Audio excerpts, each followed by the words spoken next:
Les ministres des Affaires étrangères de l'Alliance des États du Sahel et leurs homologues russes se sont réunis à Moscou. À l'issue des discussions, un renforcement de la coopération militaire a été acté. Les associations de la presse rejettent l'appel à candidature lancé le 19 mars dernier par la Haute Autorité de la Communication, dénonçant une décision unilatérale basée sur des arrêtés controversés et contestés par les acteurs du secteur. Dans quelques instants, le Mali affronte la Centrafrique pour la deuxième journée de la phase de poule de la CAN U17. Une victoire permettrait aux Aiglonnais de valider leur qualification avant même la dernière journée. Mesdames et messieurs, bonsoir. La rencontre entre les ministres des Affaires étrangères de l'Alliance des États du Sahel et celui de la Russie s'achève ce vendredi 4 avril à Moscou. Une plus grande coopération sur le plan militaire est d'ores et déjà décidée. Aminata Keïta.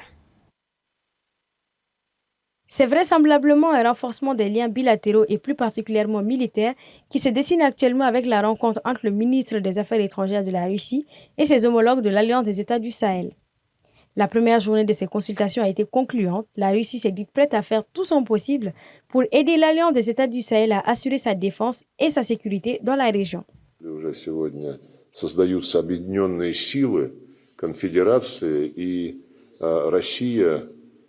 Сегодня подтвердила, что будет готова в дополнение к сотрудничеству по укреплению обороноспособности трех стран по двусторонним каналам.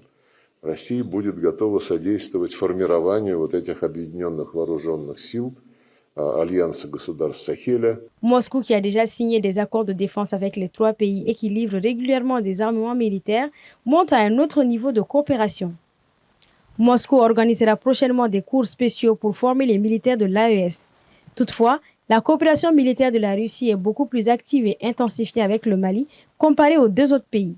Nous avons une lecture commune de la lutte contre le terrorisme, l'insécurité dans notre espace, terrorisme qui est d'ailleurs soutenu par des sponsors étatiques étrangers, y compris des acteurs régionaux, des acteurs de notre espace qui continuent à servir de base arrière et à soutenir le terrorisme, ce qu'il faut combattre. La volonté du Mali est de construire avec la Russie un partenariat gagnant-gagnant, a insisté le chef de la diplomatie malienne, qui a par ailleurs annoncé une visite officielle du président de la transition, le général Assimi Goïta, en juin à Moscou.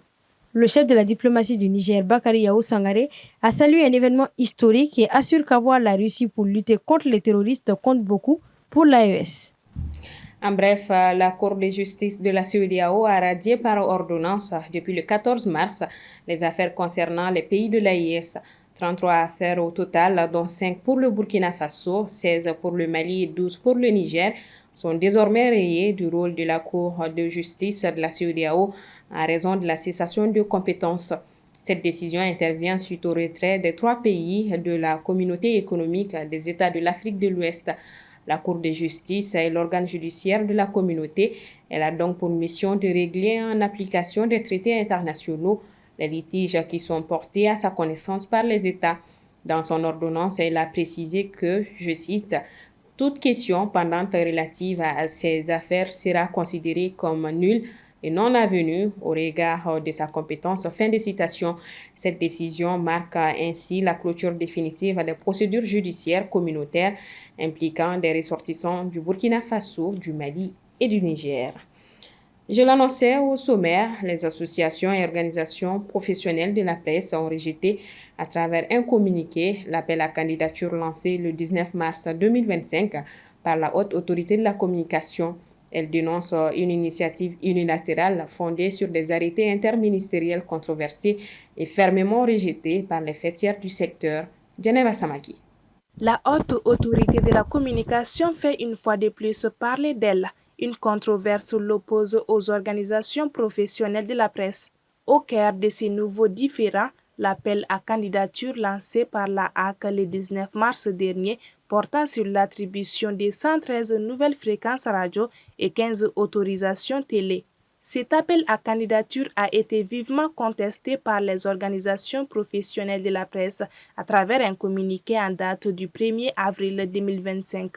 Ces patrons de presse contestent notamment les arrêtés interministériels sur la base desquels la HAC a lancé son appel à candidature. Il s'agit des arrêtés qui fixent les montants des redevances. Refuter ces arrêtés interministériels, ce n'est pas comme si un contexte où on veut quelque part créer des tensions. Mais non, on a des équipes qui tournent H24, donc le coût déjà pour chaque structure sur l'énergie est énorme. Donc, on essaie de trouver un équilibre. Et cet équilibre, évidemment, c'est de pouvoir faire en sorte qu'on n'ait pas trop de charges financières sur la redevance à payer. Et une autre situation qui n'est pas du tout comprise, c'est l'initiation d'un appel à candidature et personne n'a encore vu la liste des localités concernées. Quelle est la typologie des radios, radio commerciales, radio non commerciales. Or, normalement, tout ceci sont des informations qui doivent être rendues publiques. Les gens doivent soumissionner et quand les gens soumissionnent, même les dossiers qui ne seraient pas retenus méritent une explication au fait que leur dossier ne soit pas retenu. Pour les présidents de la Maison de la Presse, la HAC doit organiser un appel transparent en accord avec les organisations professionnelles pour éviter des problèmes inutiles. La HAC doit être une solution, elle ne doit pas être le problème. Nous sommes avec le gouvernement, nous travaillons pour l'assainissement du secteur des médias, nous travaillons pour l'apaisement du front social et la HAC doit être un élément important de stabilisation du pays. Malheureusement, les actes qu'elle pose aujourd'hui ne sont pas de nature à stabiliser le pays et c'est dommage. Depuis plusieurs mois, des discussions ont été menées entre les organisations professionnelles et les départements ministériels concernés. Des rencontres qui visaient à trouver une solution consensuelle et équilibrée. Malgré que les discussions étaient en cours selon ces acteurs, la HAC a quand même décidé de lancer cet appel à candidature sur la base des arrêtés qui ne prennent pas en compte la question des régulations du secteur, mais fait juste une approche sur la redevance. La première édition du Salon international du numérique, de l'innovation et des énergies renouvelables se tiendra du 28 au 30 avril prochain au CICB. Objectif à conduire les populations vers l'énergie du futur et le numérique de demain. Les organisateurs étaient face à la presse hier. Aminata Keita pour d'amples informations. La première édition du Salon international du numérique, de l'innovation et des énergies renouvelables CINI Énergie est une initiative portée par l'entreprise Africa Digital en collaboration avec le ministère de la Communication et celui de l'Énergie, ainsi que l'autorité malienne de régulation des télécommunications, des technologies de l'information et de la communication et des postes, et la commission de régulation de l'électricité et de l'eau. Alors l'expression internationale fait appel à tout pays qui peut contribuer au développement de ces deux secteurs phyto pour non seulement l'espace AES, mais pour le monde entier en général.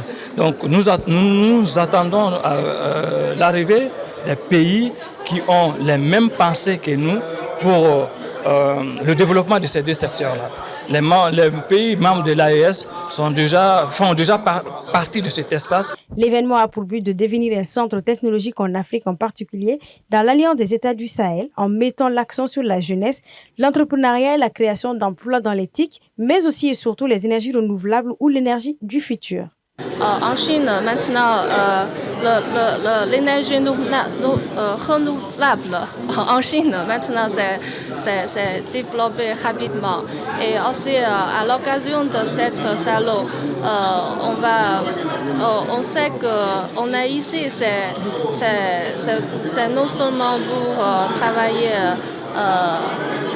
et aussi notre tâche est de faire ramener les innovations, les connaissances et savoir-faire dans ce domaine avec vous. Donc on a déjà commencé à préparer toutes les innovations, connaissances et les produits et on espère qu'on ramène plus d'expérience dans ce domaine. Il s'agit d'une première au Mali où un salon allie les technologies de l'information et de la communication aux énergies renouvelables. Elle se veut créer une plateforme de discussion sur les sujets actuels concernant ces deux domaines qu'il juge complémentaires. Nous avons remarqué qu'au sein de notre jeunesse africaine, les talents ne manquent pas. Vous n'êtes pas sans savoir, sur les réseaux sociaux, vous voyez des jeunes qui innovent des motos avec batterie électrique qui l'ont fait ici eux-mêmes sans aller faire d'autres formations spéciales dans un autre pays étranger. Et si nous essayons de recenser au sein de cet écosystème de la jeunesse, je pense que nous trouverons des jeunes capables de faire mieux que nos attentes. Selon les organisateurs, le salon devrait permettre d'aboutir à l'élaboration de nouvelles politiques de développement d'éthique et des énergies, la mise en place de stratégies de développement durable et l'accompagnement des incubateurs, entrepreneurs et des startups. Culture à présent, le Festival international Ola Bamako revient pour sa 8e édition les 11 et 12 avril prochains. Ce vendredi 4 mars, au cours d'une conférence de presse, le programme du festival a été dévoilé. Asetoumani Koulibaly était sur place. Si le Mali et l'Espagne entretiennent déjà des liens profonds d'amitié et de coopération, la musique les unit davantage. Du chant, de la danse, mais bien plus que cela. Le festival Ola Bamako est une fusion entre plusieurs styles musicaux maliens et espagnols. Les 11 et 12 avril, la capitale sera rythmée par le rendez-vous. Le Festival international Ola Bamako offre surtout un espace pour les artistes nationaux et internationaux de pouvoir échanger et partager les expériences. Cette année, on a des belles surprises. Et en plus de la présence de Mario del Toro et de Ricardo qui vont nous accompagner. Comme vous savez, il s'agit d'un festival international. Il y a dans l'affiche des artistes très importants maliens, mais aussi avec la participation des artistes espagnols. Ça donne cette touche spéciale au festival de métissage entre la musique malienne et la musique espagnole qui participent de cet esprit de sens de rythme, mais surtout des joies de vivre. Au programme, plusieurs artistes de renom, à savoir Amadou et Mariam, Oumou Sangaré, Mariam Ba, Maria Touro seront sur scène. Confirmant d'ores et déjà sa présence, le musicien Baba Salah nous glisse que le rendez-vous sera pour lui l'opportunité de retrouver la scène pour un passage en live. Moi-même, je suis très content parce que ça fait longtemps que je n'ai pas joué en live. À un moment, je jouais chaque week-end en live. Maintenant, j'ai arrêté ces jeux de week-end. Donc, ça sera l'occasion pour moi de renouer avec mes fans. Et ça sera aussi l'occasion de montrer sur scène ce qu'on est en train de préparer dans l'ombre parce que l'artiste, chaque fois, il est en préparation. Mais son plus grand plaisir, c'est de trouver un espace pour exprimer ce qu'il a appris. Des danses des étudiants du conservatoire, des expositions, des séances de formation pour apprendre les bases de la langue espagnole, mais surtout des concerts, sont ceux qui feront rythmer le festival. Pour cette 8e édition, Ola Bamako sera célébré autour du Tamani Badéen qui appelle à la solidarité et à l'harmonie entre les peuples.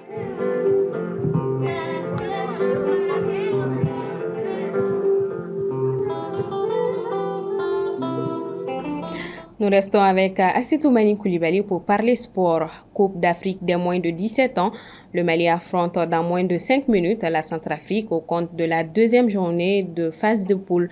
L'équipe a pour principale mission de gagner cette rencontre pour se qualifier avant la 3e et dernière journée. Mardi dernier, dès son entrée en lice dans le cadre de la Coupe d'Afrique des Nations U17 Maroc 2025, l'équipe malienne avait fait une belle prestation en s'imposant 2-1 contre les Angolais. Après une victoire, le Mali se doit de garder le cap pour voir les prochaines phases. Ce soir, en effet, tout autre résultat différent d'une victoire pourrait retarder ou compromettre la chance de qualification des Aigles en quart de finale. De son côté, la Centrafrique, qui est à sa première participation à une CAN de cette catégorie d'âge, ne ménagera aucun effort pour s'imposer et voir les prochaines phases. Présenté comme l'un des favoris de cette édition, le Mali partage ce groupe D avec la Côte d'Ivoire et l'Angola. Les Centrafricains chercheront tant bien que mal à se racheter après leur lourde défaite 6-1 face aux Ivoiriens. À noter qu'à 9 participations déjà, le Mali est double vainqueur de la compétition en 2015 et 2017. Et pour cette 10e participation, il saisira donc l'opportunité de réaliser un 3e titre. Les inondations de 2024 ont causé la mort de près d'une centaine de personnes. L'une des principales causes de ces drames humains et matériels est l'occupation illicite des voies d'écoulement des eaux. Hivernage 2025, un plan pour éviter le pire. C'est la une de Journal du Mali. Votre hebdomadaire est gratuit et téléchargeable sur www.journaldumali.com et c'est le numéro 520. Voilà qui referme ce 1945. Merci de votre constante fidélité. Bonsoir à tous et bon week-end.